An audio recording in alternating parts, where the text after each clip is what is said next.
Goeiemôre, dit is Vrydag die 2 Mei. Vanoggend Handelinge 5 vers 40 tot 42.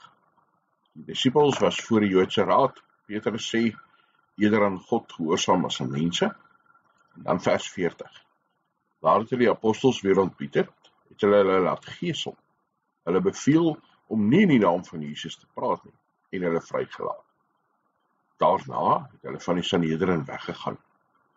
Bly dat hulle waardig bevind is om terwille van sy naam skandelik behandel te word. Boonop het hulle nie opgehou om elke dag op die tempelterrein en van huis tot huis onderrig te gee nie.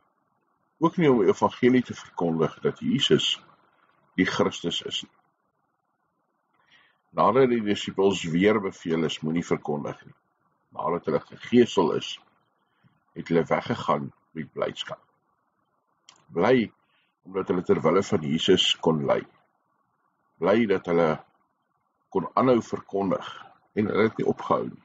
Al is hulle gegesel, al is hulle beleid, nog steeds daagliks vertel dat Jesus die Here is. Is ons bereid om so te ly vir Jesus Christus?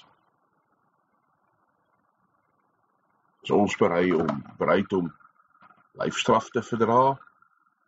Mense ons beleid en vir ons sê ons mag nie en ons moet nie, maar dan nog steeds aanhou met blydskap. Mag God vir ons deur sy Gees toerus om getroue getuies vir hom te wees. Hemelse Vader, dankie dat ons weet U is by ons. Dankie dat ons weet wat Christus vir ons gedoen het aan die kruis. Here, mag ons lewens 'n dankbare antwoord op U genade wees. En Here, wanneer ons sleg behandel word, omdat ons in U glo, omdat ons Jesus Christus as Here bely, mag ons nie wegskram daarvan, maar met blydskap, Here, met waardigheid en vreugde ook, daardie moeilikheid verdra.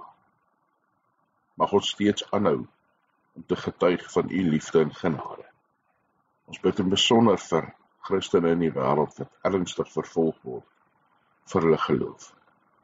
Mag hulle vas staan, mag hulle groei en daagliks weet dat U by hulle is.